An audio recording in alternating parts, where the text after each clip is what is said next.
Wow, we have been talking on the positive impacts on the application for more than an hour. It really gives us more than we could imagine. Unbelievable! But is there really not a single issue or challenges that smartphone apps are facing? Of course they do. Everything has a positive and negative side, so as smartphone apps. The security issues is getting more and more serious. There are tons of killer apps available for smartphones such as iPhone. However, Apple Store made no guarantees about the safety or quality of their apps. Mobile applications sold or distributed through online apps stores are emerging as an especially attractive avenue for potential security breaches. Although Apple reviews apps before letting them onto its app store, but it is still unable to detect all threats. For example, Apple removed free games developed by StoneX that collect users' phone numbers. Besides that, another example of application store inability to detect security threats of the App Store is Android. Android's markets pull out of banking apps due to the security concerns. Banking apps released by an developer will pull off the Android market because it is still unclear what the apps did behind the scene, or if they were used by the developer to gain access to a user confidential banking information. Wow, these two companies are the top smartphone producers. No wonder they are the target.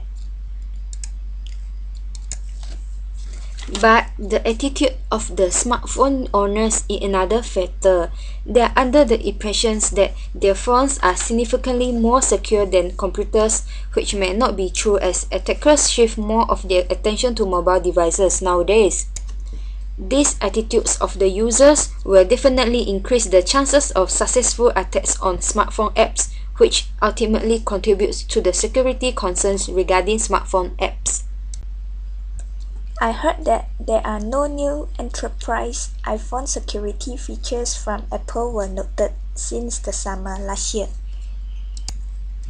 Not only that, a smartphone security solutions provider says that the company has only detected only 430 mobile worms. It is quite impossible, as we know that there are more than 430 worms available.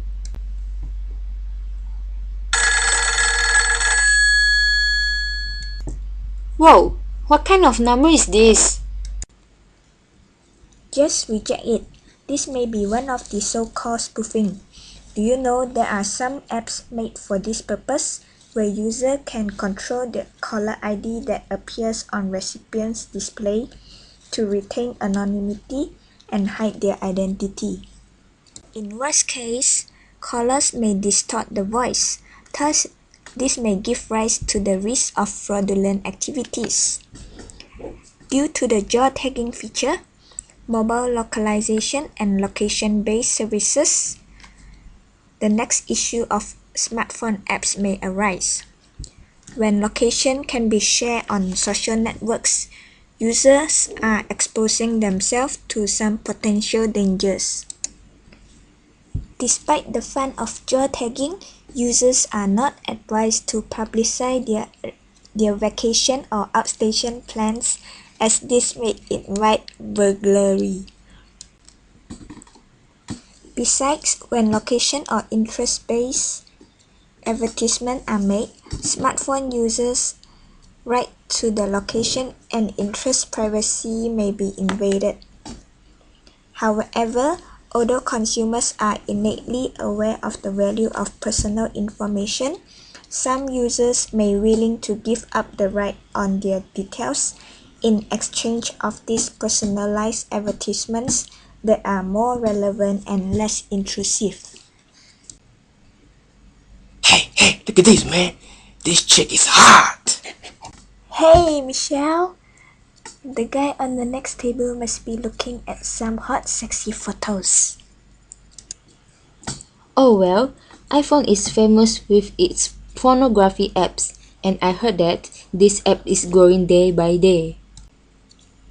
However, the increased availability of pornography contents actually will not increase sexual crimes rates.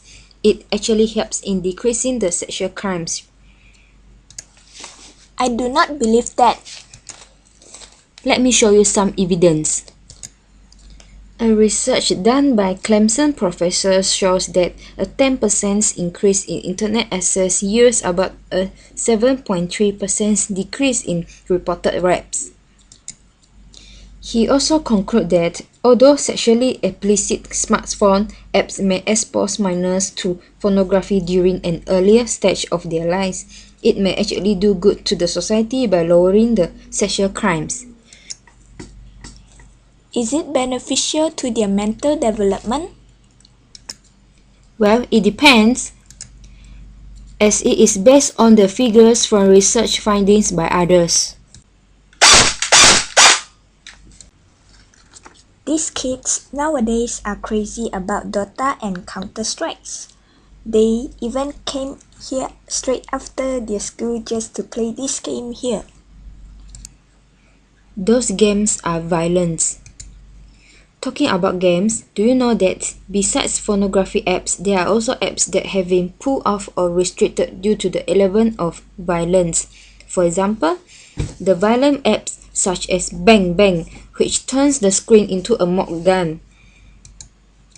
Not only that, the Wanted Dead or Alive, which allows the user to use the camera to shoot real-life objects. And also the Slasher, which shows a knife that is deadly looking just like the knife used by a psycho killers in movies. And once users mimic the stabbing action using the iPhone, the Freaky Psycho theme will automatically play. All of these applications seems violence, and most would believe that they will lead to increased violence crimes rates, but surprisingly it comes the other way around. It would be glad if I have the chance to play these games when I am angry or stressed. Yeah, it is indeed a good way to release your stress and also your anger. So, after the long discussion here, are you still going to get yourself an iPhone? In Malaysia? Probably no. This is mainly due to the limited bandwidth where it might affect the processing efficiency of these apps. I agree with you. Besides, all these downloaded apps may be useless in Malaysia as the local merchants who are willing to invest in smartphone apps are very rare due to the technological limitation and also maybe the financial limitations.